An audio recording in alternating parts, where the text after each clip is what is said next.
Ahab has married Jezebel from the land of Sidon, and Jezebel has brought her god Baal down to Israel. And the people of Israel, they've given their hearts and their mind over to this god, over to Baal.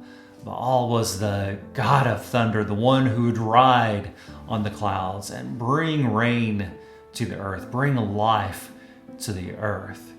And Ahab and Jezebel have led everyone astray. And Elijah, the prophet Elijah, knows that Baal is a false god, that as the people have turned to this false god, what they've really done is they've turned towards death and away from life, from the one who gives life. So he goes to Ahab after Ahab and Jezebel have deceived the people and says, Ahab, no rain is going to hit the land until I say so. And no dew will even rest on the ground until God says that it's okay for it to happen. And of course, this makes Ahab angry, and Elijah goes on the run. He crosses the Jordan River, where he finds a brook and he begins to hide out for not only days, not only weeks, not only months, but years.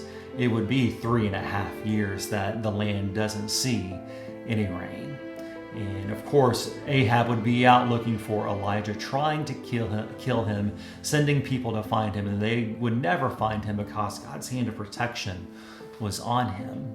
But eventually this brook runs dry. There is no more water, and God tells Elijah, you're going to go to Sidon. You're going to go up north where Baal is from. You're going to go to Jezebel's land. And there's going to be this widow there who's going to feed you. So Elijah follows God's commands, follows God's instructions, and goes up north and sees this widow.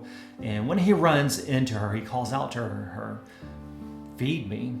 And of course, this just catches the widow off guard. And she ends up telling Elijah, I've just got a little bit of flour left, and I've got just a little bit of oil left, enough to make one last meal for my son and I.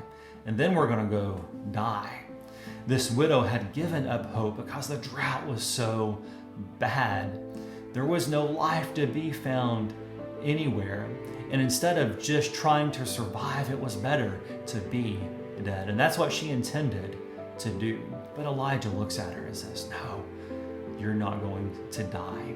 God's going to continue to fill your oil jar and your flour jar, and you're going to continue to have food to eat until God sends rain on the land again. And this lifelong Baal worshiper, this widow, she believed Elijah in that moment. She needed something to hold on to, some hope, and Elijah gave her that hope because of the word of the Lord. And it was so. She continued to eat, to take care of herself, and even provide for her son until rain hit the land again.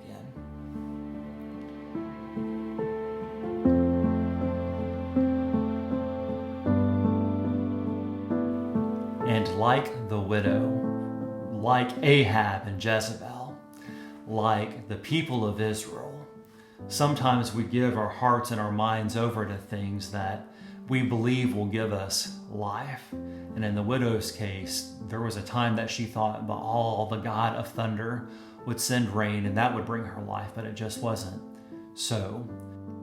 It would be my hope and prayer from this story that if you see yourself like the widow, you see yourself like a false god worshiper who's chased after things that have only led to death, that God has some oil and some flour waiting for you, that God does have, despite who you are or what you've faced or what you've seen, that God does have life waiting for you.